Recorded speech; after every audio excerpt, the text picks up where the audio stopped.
તો green corridor આ અભયારણ્ય વિસ્તારમાં સરકારને લાવવા માટે શું જરૂર પડી? આદિવાસીઓ તો અહીંયા આદિ અનાદિ કાળથી રહી છે. વિકાસ માટે બધાને જ અપેક્ષા હોય કે વિકાસ બધાનો થવો જોઈએ, પણ પર્યાવરણના ભોગે, આદિવાસીઓના ભોગે ક્યાં સુધી વિકાસ? સાચી વાત છે ને? આપણા રોડ રસ્તા છે, આપણી પાસે તેટલી બધા પર એટલી બધી કોઈ મોટી ગાડીઓ નથી, કોઈની પાસે હાઈવા નથી કે કોઈ એટલા વાહનો છે નથી. જે ગાડીઓ છે રસ્તા જાય છે, જે છે રસ્તાને બનાવવાના ઠેકાણા નથી અને ગ્રીન કોરિડોર લાવવાની વાતો છે. અગાઉ પણ અમે આ ગ્રીન કોરિડોર માટે જ્યારે ગ્રામ સભાની સહમતિ લેવા માટે ખાસ ગ્રામ સભાઓ બોલાવવામાં આવી.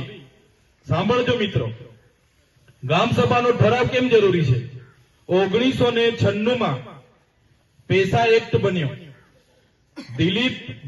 દિલીપસિંહ ભુરિયાની આગેવાનીમાં એક કમિટી નક્કી થઈ. એ કમિટીએ રિપોર્ટ આપ્યો અને રિપોર્ટના આધારે કેન્દ્ર સરકાર દ્વારા 1996 એક પેસા એક્ટ બન્યો. અનુસૂચિ 5 વિસ્તાર, જે આપણો વિસ્તાર છે, એમાં આવતા ગામોમાં કોઈ પણ પ્રોજેક્ટ આવવાનો હોય, કોઈ જમીન લેવાની હોય કે લે વેચાણ કરવું હોય, કોરી નાખવી હોય, કરસર નાખવું હોય કે કોઈ પણ પંપ નાખવો હોય, હોટલ ખોલવી હોય, કોઈ પણ કરવું હોય તો પેસા એક્ટમાં ગ્રામ સભાને પરવાનગી લીધા વગર કોઈ પણ વ્યક્તિ અહીંયા જમીનમાં કોઈ પણ જાતનો પ્રોજેક્ટ નાખી શકતો નથી.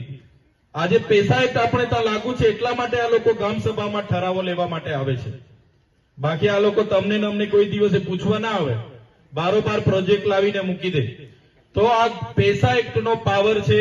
એ પેસા એક્ટ વિશે તમામ આગેવાનોને બધાને માહિતી હોવી જોઈએ. અમે અવારનવાર પેસા એક્ટની વાત કરીએ છીએ, તમને પણ ખબર હોવી જોઈએ.